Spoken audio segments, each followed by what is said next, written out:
Hello and welcome back to the channel. Well, the build for you today is this little cutie. It's the M5 Stuart by Sluban, and it's quite possibly one of the cutest tanks that I've ever seen, and certainly one of the cutest ones I've ever done. So, usual story, 60-second speed build, a few facts about the Stuart, some pics, and then we'll get into the review. Let's crack on and build.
Welcome back. So, what do we think of this? Well, let's go through the usual routine. First of all, the instructions. Not the thickest book in the world. However, they're really good. Really good. They are. This is obviously aimed at sort of a more pocket money, child friendly sort of audience. So therefore, each individual phase of the build, there's not that many bricks. Which we had on something else recently. I can't remember what it was. Yeah, if I remember what it was, I'll pop it in there. Where it only had, where it had something like 140 faces, and it could have easily knocked it down to probably 60 or 70.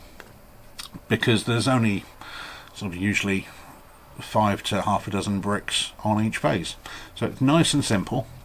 It's not fancy in that with most of these sorts of builds you would do an engine, you would put in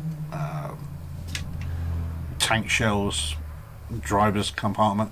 There's none of that inside, so it does keep it relatively simple.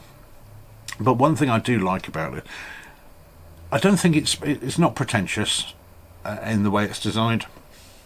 It's not pretending to be anything it's not. It's a relatively basic build, but it has quite a few nice little bits of detail on there. You know, from the engine cover to the axe.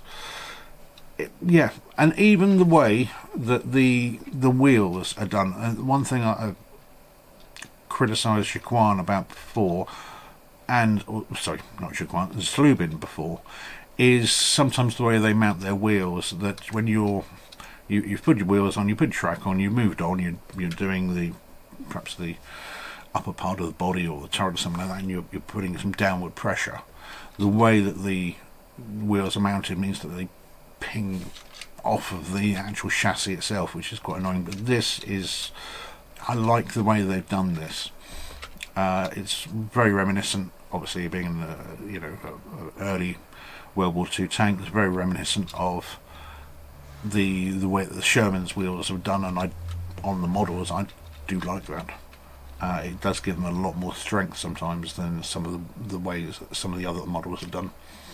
So that's really good. The front glacis, which can be quite a weak point on a lot of models because of the angles involved, that's really solid.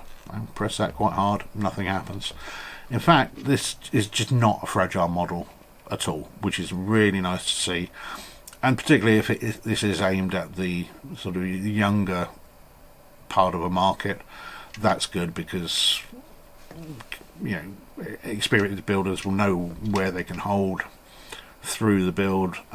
Kids don't, and There's nothing worse than you're trying to build a model and it just keeps crumbling in your hands every time you move on to a new bit. This can be very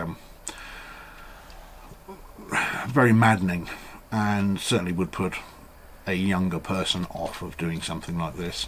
Obviously the radio aerial there can be, you know, you clock that, but that's one of the very last things to go on, so I'm not worried about that. I can't say there's anything that I could dislike about this. It's really quite good for, you know, for what it is.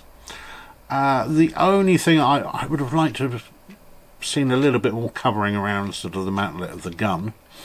It's very open, you can probably see straight in there, but it does mean that the gun, and while it is a rather simple solution for a gun, it is efficient.